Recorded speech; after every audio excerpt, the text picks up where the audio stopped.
बिस्मिल्लाहिर्रहमानिर्रहीम। दोस्तों, बात को अरबी में कलाम कहते हैं। बात को अरबी में कलाम कहते हैं। कहना होगा बात करो, कहेंगे कल्लम। कल्लम यानी बात करो। अगर कहना होगा तुम बात करो, कहेंगे अंत कल्लम। अंत का मतलब तुम और कल्लम का मतलब बात करो। कहना होगा तुम बात करो, कहेंगे अंत कल्लम। अगर कहना होगा मैं बात करूं, तो कहेंगे अना कल्लम। अना कल्लम यानी मैं बात करूं। इसको बोलने का दूसरा भी तरीका है, कह सकते हैं अना सवी कलाम। अना सवी कलाम मतलब मैं बात करूं। दोस्तों, बोलने के लिए अरबी के छोटे छोटे शब्दों का सीखना ज़रूरी है। अगर आप अरबी के छोटे छोटे शब्दों को सीखे हैं, जानते हैं, तभी आप किसी से बातें कर सकते हैं या किसी के बातों को समझ सकते हैं। उसके लिए सबसे जो अहम चीज़ है, अरबी का छोटा छोटा शब्द याद करना। जैसे बात को कलाम कहते हैं, बात करने को कल्लम कहते हैं। कहना होगा तुम बात करो, कहेंगे अंत कल्लम। कहना होगा मैं बात करूं, कहेंगे अना कल्लम।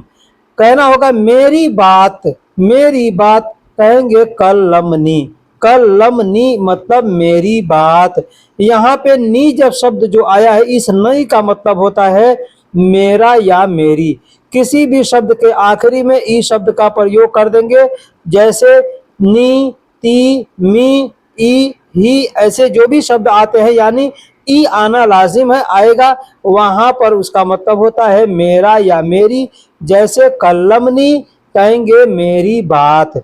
वैसे ही आपको मैं कुछ एग्जाम्पल बता देता हूँ। जैसे कफील यानी मालिक को कफील कहते हैं। ठीक है, अगर कहना होगा मेरा कफील, तो कहेंगे कफीली। मोबाइल को जवाल कहते हैं, कहना होगा मेरा मोबाइल, कहेंगे जवाली। ठीक उसी तरीके से कोई भी चीज़ है, अगर आपका है, अपने खुद के लिए बोलना है। जैसे मेरी गाड़ी, कहेंगे सैयारती। गाड़ी को सैयारा कहते हैं और गाड़ी को कहेंगे सियारती। ठीक है, उसी तरीके से कोई भी चीज़ होगा जहां मेरा या मेरी बोलना हो, तो उस शब्द के आखिरी में ई शब्द का प्रयोग कर देंगे।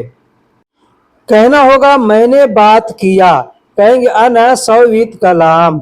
अना सवित कलाम मतलब मैंने बात किया। अना का मतलब मैंने और सवित का मतलब किया या किया था। सवी का मतलब करना होता है, लेकिन अगर आप कुछ समय बीते हुए समय में जाते हैं, वहां पे कहेंगे सवित मतलब किया था या किया। और कलाम का मतलब बात। मैंने बात किया या मैंने बात किया था, कहेंगे अना सवित कलाम।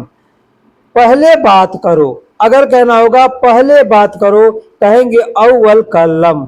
अव्वल कल्लम। कल्लम का मतलब मैंने पीछे बताया कि बात करना होता है, और कहना होगा पहले बात करो, कहेंगे अव्वल कल्लम। अव्वल का मतलब पहला या पहले होता है। पूरी बात करो, पूरी बात करो, कहेंगे कामिल कल्लम। कामिल कल्लम यानी पूरी बात करो। कामिल का मतलब पूरा या पूरी होता है, और कल्लम का मतलब बात करना। पूरी बात करो, कहेंगे कामिल कल्लम। क्या बात है, अगर कहना होगा क्या बात है, कहेंगे एश कलाम। एश कलाम। एश का मतलब क्या और कलाम का मतलब बात। तो कहना होगा क्या बात है, तो कहेंगे एश कलाम। जैसे कुछ लोग मौजूद रहते हैं, वहां पे हम जाते हैं, कुछ लोग बातें कर रहे हैं या कोई भी मौजूद हो सकता है, वहां पे हम जाते हैं, हमको नहीं समझ में क्या है, तो आदमी वहां पे कहता है ना क्या बात है, तो वहां पे कहेंगे एश कलाम मतलब क्या बात है। या कह सकते हैं एस फी मतलब क्या है, ऐसे भी बोल सकते हैं। अगर कोई आपको बुलाता है, आप वहां जाते हैं, तो आप उससे कहेंगे क्या है, तो अरबी में कहेंगे एस फी। या कह सकते हैं एस कलाम मतलब क्या बात है। सही बात करो, कहेंगे सच कल्लम। सच कल्लम। सच का मतलब करो, सच का मतलब सही, और कल्लम का मतलब बात करो। सही बात करो या सच बात करो, कहेंगे सच कल्लम। या कह सकते हैं सही कल्लम। सही को अरबी में सही कहते हैं। दोस्तों, अरबी के बहुत से ऐसे लफ्ज़ होते हैं जिसको हम समझते हैं कि ये हमारे काम का नहीं, ये बगैर है, फालतू है। ठीक है, तो ऐसा नहीं है, कोई भी चीज़ फालतू नहीं होता है। ठीक है, हर बातों को हमें सीखना ज़रूरी है, समझना ज़रूरी है, क्योंकि कौन सा बात, कौन सा लफ्ज़ कहाँ हमें आ जाएगा बोलने के लिए या समझने के लिए, वहाँ पे हम नहीं समझ पाएंगे अगर हमको जानकारी नहीं रहेगी। इसलिए छोटे छोटे शब्दों को भी याद करें। जैसे जानकारी को अरबी में इल्म कहते हैं। ये इल्म शब्द हम लोग हिंदी उर्दू में इस्तेमाल करते हैं, लेकिन अरबी से बात करना होगा तो हमको समझ में नहीं आएगा कि मैं यहाँ पे क्या बोलूं। ठीक है, तो जानकारी को इल्म कहते हैं, जानना को अल्लम कहते हैं। जानकारी को इल्म कहते हैं और जानना को अल्लम कहते हैं। सीखना को तालीम कहते हैं। सीखना को तालीम कहते हैं। सीखना को तालीम कहते हैं। जैसे कहना होगा तुमको जानकारी है तो कहेंगे फी अंत अल्लम, फी अंत अल्लम यानी तुमको जानकारी है। दोस्तों यहाँ पे और भी कई अल्फाज हैं जिसको हम इस्तेमाल करके इस हिंदी के जुमले को पूरा कर सकते हैं, लेकिन अरबी आपसे अगर कहता है फी अंत अल्लम, अगर आपको ये शब्द नहीं मालूम है तो आप कैसे समझेंगे। ठीक है, बोलने के लिए तुमको जानकारी है कि जगह पे कह सकते हैं अंत मालूम, या कह सकते हैं अंत अदरी, ऐसे भी कह सकते हैं, या कह सकते हैं अंत आरफ, ऐसे भी बोल सकते हैं। अंत आरफ का मतलब होता है तुमको पता है। अंत अदरी का मतलब होता है तुम जानते हो। अंत मालूम का मतलब होता है तुमको मालूम है। ठीक है, लेकिन यहाँ पे कहना होगा तुमको जानकारी है तो अरबी में कहेंगे फी अंत अल्लम। मुझे जानकारी नहीं है, मुझे जानकारी नहीं है, कहेंगे अना अल्लम माफी, अना अल्लम माफी यानी मुझे जानकारी नहीं है। अब इसको बोलने के लिए कह सकते हैं अना मा अदरी, अना मा आरफ, अना माफी मालूम, ऐसे भी बोल सकते हैं। लेकिन अना अल्लम माफी मतलब मुझको जानकारी नहीं है। दोस्तों ये छोटे छोटे शब्द जो है आपको देखने के लिए ऐसे लगते हैं कि इन शब्दों को आप जानते हैं, लेकिन जब बोलने के लिए जरूरत पड़ता है वहां पे आदमी का मुंह नहीं खुलता है, क्योंकि दिमाग में घुसा ही नहीं है कि हम इस शब्दों को सीखें और इस शब्दों के लिए हम समझने की कोशिश करें।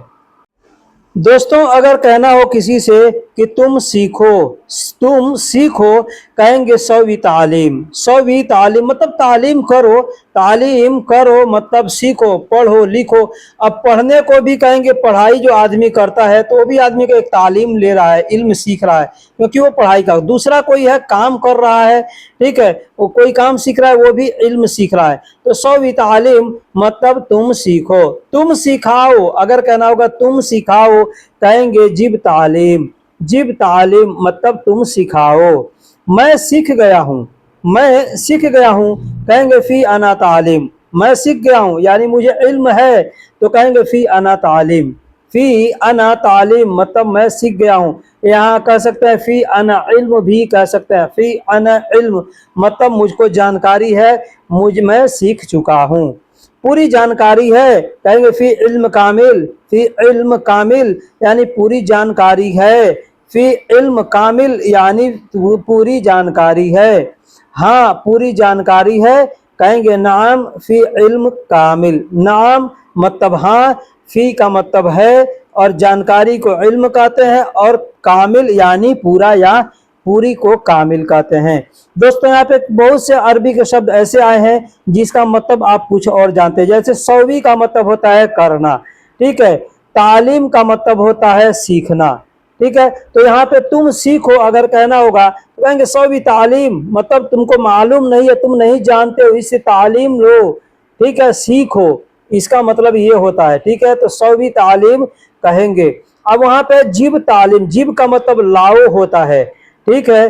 तो अगर कहना होगा कि तुम सिखाओ कहेंगे जिब तालीम, जिब तालीम मतलब तालीम दो हमको, ठीक है। कोई भी चीज किसी से मांगते हैं तो कहते हैं जिब, जिब मतलब लाओ या दो, ठीक है। तो वहां पे कहेंगे जिब तालीम मतलब तुम सिखाओ, ठीक है। मैं सीख गया हूं कहेंगे फी अना तालीम, फी अना इल्म, ऐसे बोल सकते हैं। तो फी मतलब है, अब मैं सीख गया हूं, अना का मतलब मैं, फी का मतलब है या मेरे पास मुझको जानकारी है, तो वहां पे तालीम या इल्म दोनों में से कोई शब्द बोल सकते हैं, ठीक है।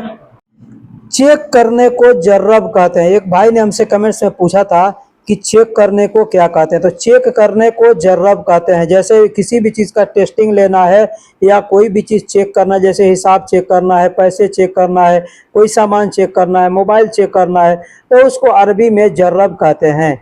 जैसे कहना होगा तुम चेक करो कहेंगे अंत सौवी जर्रब, या कहेंगे सौवी जर्रब। अब यहाँ पे अंत बोल भी सकते हैं, नहीं भी बोल सकते हैं, क्योंकि हम अपने सामने वाले को कहेंगे तो हम उसको करें, मतलब तुमको करें, कोई हमारे सामने है तो हम उसको करें, तो वहाँ पे अंत का प्रयोग करेंगे भी, नहीं भी करेंगे। तो कह सकते हैं सौवी जर्रब या कहेंगे अंत सौवी जर्रब, यानी तुम चेक करो। मैंने चेक किया, मैंने चेक किया, कहेंगे सौवित अना जर्रब। सौवित, यहाँ पे सौवी का मतलब करना होता है, और सौवित यहाँ पे आखिरी में हमने त का इस्तेमाल किया, इस त का मतलब होता है था, थे, थी। तो मैंने चेक किया था या मैंने चेक किया, बात एक ही है। तो कहेंगे सौवित अना का मतलब मैंने, और जर्रब का मतलब चेक करना। दोबारा चेक करो, अगर कहना होगा दोबारा चेक करो, कहेंगे सौवी जर्रब तानी मर्रा। सौवी जर्रब तानी मर्रा। सौवी का मतलब करो, जर्रब का मतलब चेक, और तानी का मतलब होता है दोबारा। ठीक है, चेक करता हूँ, ठीक है, चेक करता हूँ। कहेंगे तय्यब अना सौवी जर्रब। तय्यब अना सौवी जर्रब। तय्यब का मतलब ठीक है। अब यहाँ ठीक है के लिए दूसरा भी शब्द इस्तेमाल कर सकते हैं, जैसे जैन अना सौवी जर्रब, तमाम अना सौवी जर्रब, ऐसे भी बोल सकते हैं। जैन या तमाम या तय्यब का मतलब होता है ठीक है। यहाँ पर कुछ शब्द हमने दिए हैं, थोड़ा इसमें आदमी बहुत कंफ्यूज हो जाता है कि हम क्या बोलें। ठीक है, यहाँ ध्यान दीजिएगा कि बोलो को अरबी में गुल कहते हैं। जैसे बोलो, कहो या बात करो, हमारे सामने कोई आदमी प्रेजेंट में है, हम उससे कहते हैं बोलो या बात करो या कहो, तो कहेंगे गुल, गुल। अब कोई आदमी कहता है मैंने बोला, ठीक है, बोला, कुछ देर पहले बोला या यानी समय बीत चुका है, तो वहां पे कहेंगे गाल। गाल का मतलब होता है बोलना। अब ये दोनों शब्दों को मैं आपको थोड़ा अच्छे समझा देता हूँ। गुल यानी कुल, आप कुरान पढ़ते हैं वहां पे कुल आता है, तो उसी कुल को लोकल लैंग्वेज में गुल बोलते हैं, मतलब बोलो, कहो या बताओ। ठीक है, अब यहाँ पे गाल यानी कहा, आपने सुना होगा काल, जैसे हदीसें सुनते हैं वहां पे आता है काल रसूलुल्लाह। ठीक है, तो काल यानी कहा या बोला या बताया, तो उसी को लोकल में बोलते हैं गाल। ठीक, जैसे कहना होगा तुम कहो, तुम कहो या तुम बोलो या तुम बताओ, कहेंगे अंत गुल। अंत गुल यानी तुम कहो, तुम बोलो या तुम बताओ। कहो तुम कैसे हो, जैसे कहना होगा कहो तुम कैसे हो, कहेंगे गुल अंत कैफ। गुल अंत कैफ, गुल का मतलब कहो या बताओ, अंत यानी तुम, और कैफ का मतलब कैसा या कैसे होता है। अब यहाँ पे कहना होगा मैंने कहा, कुछ देर पहले कहा या कुछ दिन पहले कहा, यानी वो समय बीत चुका है, तो कहेंगे अना गाल। अना गाल, जैसे कोई बात आप कर रहे हैं अपने कफिल से, वहां पे किसी बात की तफ्तीश की जा रही है कि फला आदमी ने क्या कहा, तो वहां पे कहेंगे हुआ गाल, मतलब उसने ये कहा, उसने कहा, तो कहेंगे हुआ गाल। अब कहेंगे उसने यह कहा, कहेंगे हुआ हादा गाल। ठीक है, उसने बोला या बताया, यहाँ पे गाल। अब हुआ का शब्द का मतलब होता है, हुआ का मतलब होता है वह या उस या उसने। ठीक है, तो गाल शब्द बीते हुए समय के लिए इस्तेमाल किया जाता है, और गुल प्रेजेंट के लिए इस्तेमाल किया जाता है। जैसे कहना होगा उसने कहा था, उसने कहा था या उसने बोला था या उसने बताया था, कहेंगे गाल हुआ। गाल हुआ यानी उसने कहा था। अब यहाँ पे था के लिए हमने शब्द कोई शब्द इसलिए नहीं बोला, जैसे गाल को हम गालत भी बोल सकते हैं, आखिरी में तो का इस्तेमाल कर सकते हैं। जैसे बोलते हैं ना हदीसों में, आपने सुना कालत, कालत, वहां पे लिखा जाता है या बोला भी जाता है। तो यहाँ पे गाल इसलिए मैंने सिर्फ कहा कि गाल का मतलब होता है बीते हुए समय के लिए इस्तेमाल किया जाता है, तो बीते हुए समय यानी गाल हुआ यानी कहा था। अब किसने कहा था, उसने कहा था। नाम लेकर बोलना चाहे तो नाम लेकर के बता सकते हैं, जैसे अंसार ने कहा था, कहेंगे गाल अंसार। ठीक है, आरिफ ने कहा था, कहेंगे गाल आरिफ, ऐसे कहेंगे। तुम सच बोलो, कहेंगे अंत सच गुल। अब तुम सच बोलो, ये प्रेजेंट के लिए बोला जा रहा है, तो कहेंगे अंत सच गुल। अंत सच गुल यानी तुम सच बोलो, या अंत सही गुल मतलब तुम सही बोलो। क्या, तुमने क्या कहा, तुमने क्या कहा, कहेंगे एस गाल अंत, एस गाल अंत। अब ये समय भी चाहे 1 सेकंड पहले बीत चुका है, चाहे 1 दिन पहले बीत चुका है, यहाँ पर भी कहेंगे एस गाल। एस गाल यानी बीते हुए समय के लिए कहेंगे गाल। तुमने क्या कहा, कहेंगे एस गाल अंत। मैंने कहा तुमने सुना, मैंने कहा तुमने सुना, कहेंगे अना गाल। मैंने कहा अंत इस्मा, तुमने सुना। अना गाल, अना का मतलब मैंने, गाल का मतलब कहा या बोला, अंत यानी तुमने, और इस्मा का मतलब सुनना होता है। वह कब बोला, अगर कहना होगा वह कब बोला, कहेंगे हो अमित गाल, हो अमित गाल। वह कब बोला, वह कब बोला, कहेंगे हो वह मीते गाल। अब यहाँ मीते शब्द का मतलब होता है कब, ठीक है। अब कोई आदमी मीते कहता है, कोई आदमी मीता कहता है। हुआ का मतलब वह, और गाल का मतलब बोलना होता है। बहुत अच्छा है दोस्तों, एक शब्द बोलते हैं हिंदी में हम लोग बहुत अच्छा है, इंग्लिश में उसको कहते हैं वेरी गुड, वेरी गुड। अरबी में कहेंगे मुमताज, मुमताज यानी कोई आदमी अच्छा चीज बनाया, अच्छा काम किया, आप उसकी तारीफ कर रहे हैं, कहेंगे मुमताज, मुमताज। उर्दू में कहते हैं आफरीन, आफरीन। अरबी में कहते हैं मुमताज। अहसन, अहसन का मतलब होता है बेहतर। यहाँ पे हमसे लिखने में उल्टा लिखा गया है। अहसन अरबी का अल्फाज है और बेहतर है हिंदी या उर्दू है, ठीक है। तो बेहतर है कहना होगा, कहेंगे अहसन, अहसन यानी बेहतर है। अच्छा है, अगर कहना होगा अच्छा है, कहेंगे कोइस, या कहेंगे जैन, या कहेंगे तमाम। ये मैंने पीछे बता दिया है। गुस्सा को अरबी में गजब कहते हैं, गुस्सा को अरबी में गजब कहते हैं, और नाराज को अरबी में जालान कहते हैं, नाराज को अरबी में जालान कहते हैं। दूसरा को अरबी में गैर कहते हैं, गैर कहते हैं, तानी कहते हैं। गैर होता है, लेकिन इसी शब्द को बहुत से लोग गैर बोलते हैं, ठीक है।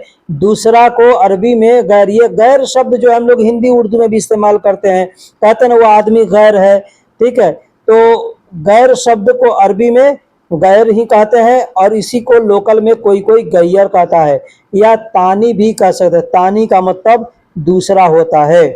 पहला को अरबी में अव्वल कहते हैं, पहला को अरबी में अव्वल कहते हैं, और पहले को अरबी में गबल कहते हैं। अब पहले के लिए भी अव्वल शब्द का इस्तेमाल कर सकते हैं, ठीक है। लेकिन ये गबल शब्द जो है ये समय के लिए इस्तेमाल किया जाता है, बीते हुए समय के लिए गबल का इस्तेमाल किया जाता है। लेकिन अव्वल का मतलब किसी भी चीज के लिए इस्तेमाल कर सकते हैं, जैसे वो पहला है, ठीक है। कोई सामान आप ले रहे हैं तो वहां पे भी कहेंगे अव्वल, मतलब पहला, ठीक है। और ये गबल जो है ये समय के लिए इस्तेमाल किया जाता है, जैसे तुम कब आए, तो मैं पहले आया, कहेंगे अना गबल इजी, अना गबल इजी, मतलब मैं पहले आया।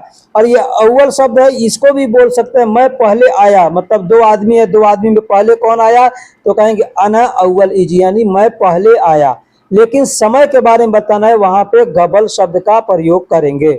जैसे बाद में, बाद में को अरबी में बादेन कहते हैं, ठीक है। बाद में को अरबी में बादेन कहते हैं।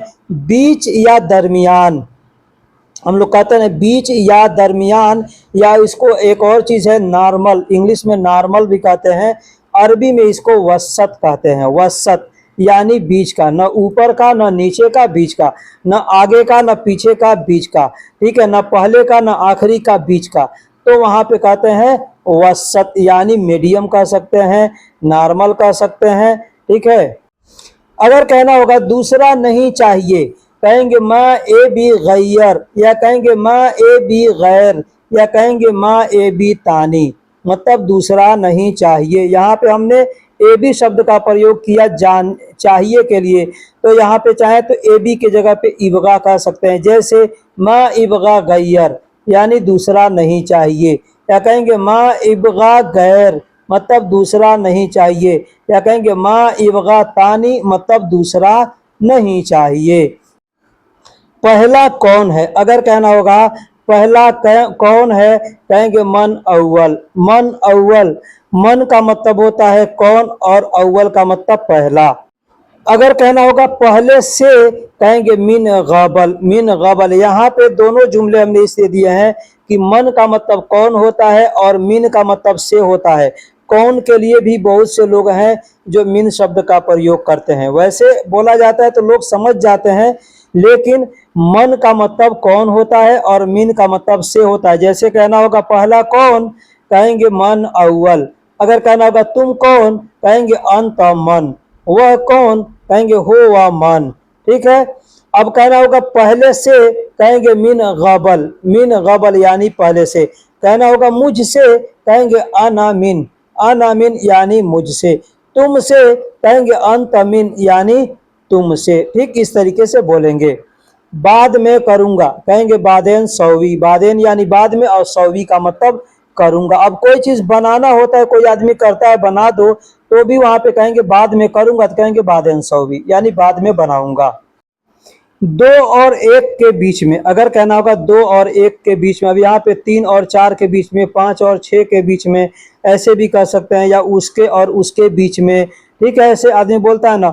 यहाँ पे मैंने एक समझाने के लिए जुमला दिया है कि 2 और 1 के बीच में, जैसे कोई काम कर रहे हैं वहां पे काटना है, तो आदमी कहेगा 2 इंची और 1 इंची के बीच में से काट दो, ऐसे बोलते हैं ना। या 2 या 3 के बीच में छोड़ दो, ऐसे आदमी कहता है। तो 2 और 1 के बीच में कहना होगा, कहेंगे वसत वाहिद व इतनैन। वसत यानी बीच में, वाहिद यानी एक, व का मतलब और होता है, और इतनैन का मतलब 2 होता है। तो दोस्तों वीडियो कैसी लगी आप हमें कमेंट बॉक्स में ज़रूर बताइएगा।